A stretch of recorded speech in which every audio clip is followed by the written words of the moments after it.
Hi everyone, so if you're new here, I'm Damaris and I created Rainbow Vegans Rock, and on my channel I talk about vegan lifestyle and sustainable living.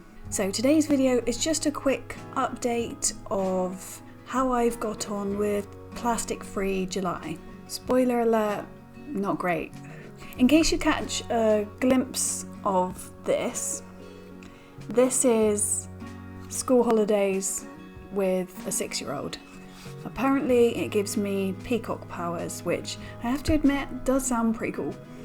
So what I'll do is I'll just go through what I've actually got in this bag, which I have collected over the past month. I knew I would have some bits and pieces, but when you see it like this, it does really make you realise just how much plastic is really everywhere. So actually what I'll do is I will just pour it out onto the table and then I can group together what's there, basically. So the first thing I'm coming across is wrapper for some donuts. I actually bought these prior to deciding to do the plastic-free July. And they were just something that I'd kept in the fridge in case we needed like a quick snack. So these were opened not by me, and of course they could have been avoided if I'd have made some donuts myself. I have to admit I've not tried that before, so maybe something to do for the future. Okay, so I know straight away what this was from. I reversed into a wall when I was picking something up during the month, and I had to buy a replacement reflector for the car. So this was unfortunate. It came wrapped like this with a little bag and bubble wrap. So of course that could have been avoided if I was a better driver.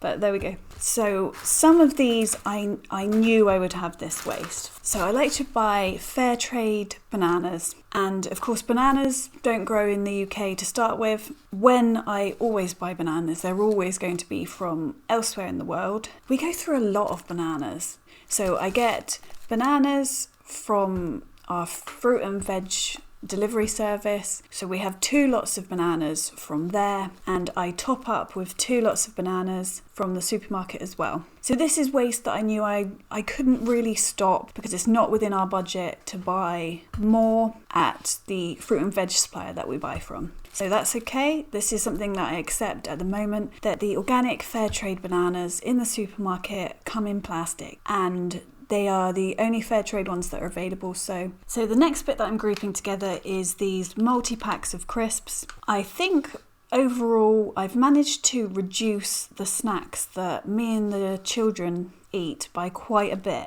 but the sort of healthier snacks that I was making, my toddler just wasn't really enjoying them.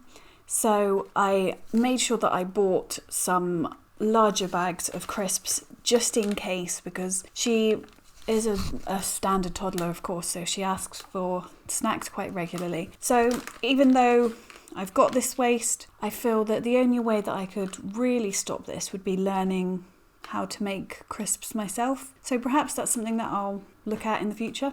So another bit of waste that I've got, which I wouldn't usually have, is these iron sachets. So I bought these probably last year sometime. I just found them in the back of my cupboard and I wanted to use them up before I got any more iron. Despite doing a plastic-free July challenge, I did decide to use these up anyway because I figured things like this might happen in an average month anyway. So I've got this waste, but I fortunately buy from Dr. Vegan Company in the UK, and they do iron and vitamin C, which doesn't have any plastic. So this is a bit of waste which can be avoided, and I do usually avoid it. I know this isn't always possible for everyone. Some of the things that I've managed to discover as being plastic free probably won't be available everywhere in the world, unfortunately. So the next bit of waste that I've got is all to do with yogurt making. So I bought these probiotic yogurt sachets on the internet, which are dairy free. I was hoping they would be in paper, but unfortunately they weren't. They were in plastic. I used all of these up. I had a lot of fun making yogurt actually, but at the same time it wasn't that successful. Although the flavour was actually quite nice, it didn't properly ferment it. So I'm guessing that these sachets probably weren't the best because the probiotic in them just didn't seem to work. So the next thing I tried was this, which is a sachet of starter. So with this, you're supposed to be able to save a small amount from your first batch, save a small amount of yogurt, from the first batch, and then you use that small amount of yogurt to make your next batch of yogurt. Unfortunately, I left this one for over 24 hours and it just did not work. So that was a waste of money, which is a bit of a shame. So right now I'm not currently making any yogurt because I am waiting for some probiotic capsules to be delivered. So I'm going to get back into making yogurt as soon as they arrive. I'm determined to crack it. So far I've tried coconut milk and that wasn't successful at all, which is a real shame because I thought that coconut milk would make the most creamy yogurt ever, which I'm sure it would. But sadly it did not ferment. So when I next get the capsules, I am going to try again with oat yogurt. I feel like oats are so cheap, and so making oat milk itself in the first place is very affordable. So I really wanted to be able to make oat yogurt because I just think that would be a really good switch so that we can get away from the usual yogurt pots. So I've got 3 here because while I was experimenting with making yogurt, obviously I still had to keep buying some for my little toddler. She's the one in particular that likes to have yogurt. I'm determined to get it right this time, so we'll see. Another bit of plastic that I've got is this empty pack of coils for my vape. Obviously I've admitted before on my channel, I think, that I do vape.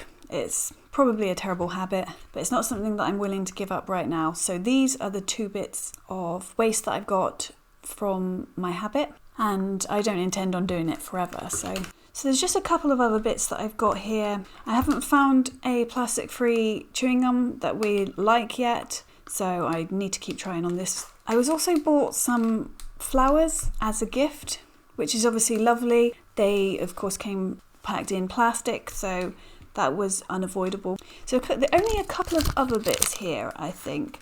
So I found an old Naked bar in my backpack, which I think I probably shared with one of the children at some point, just to use it up really. This was, we like to buy these kind of healthier drinks, like an alternative to soda basically. So these had some B vitamins, vitamin C, and they come wrapped in plastic, unfortunately.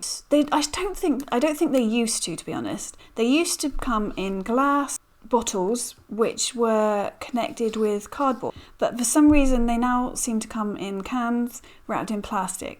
It's very disappointing. Another thing that was an unintentional plastic was that on my shopping delivery they substituted something that I bought perhaps in cardboard for these. I can't remember what it was now, but not important obviously. But we ended up with a pack of these which I hadn't actually asked for. So I think there's actually just one more piece of sneaky plastic, I suppose we could say, is that the school that my son goes to gave them like these little packets of toothpaste and a toothbrush in there, and I didn't want to waste it, so we will use this up, but of course then that just meant that we had another bit of plastic waste in here. I think that's actually it, but now I'm looking at the table, it's better than it has been, but it's still not ideal. I know it's just very difficult. There's certain things that we haven't been able to get away from the plastic versions of. I know that some of this will not be the normal sort of waste that I am producing, but some of it is, which I will admit. I find it very difficult to stay within our budget and avoid plastic at the same time. It's not the easiest job, I have to admit. So if I buy a lot of things, say from a zero waste store or from a bulk store online, then you do of course reduce the waste, but it's it's not always something that I can factor into the budget. So it's not always possible as much as I try to, but I try not to feel guilty because I am trying to do as much as I can right now. I knew that I would still produce some waste for Plastic Free July, but overall I think it's better than it has been, and I know now the areas that I can work on to reduce further. So I hope when I come to do this challenge next year, because this is the first time that I've taken part in it myself, so when I go to do the challenge next year, perhaps it'll be something that I've managed to eliminate some of the plastic waste that I've got here today. I'm hopeful for the future. So lastly, I just wanted to do the quote, which is, "Before you judge a man, walk a mile in his shoes. After that, who cares? He's a mile away and you've got his shoes." Billy Connolly. So this quote is just really funny. I just really enjoyed that one. I think I saw somebody on Instagram had posted it recently, and I just thought, I love that. I'm so stealing that. So just a bit of a silly quote this week, but I hope you enjoyed it anyway. Thank you so much for watching, and I'll see you on the next video.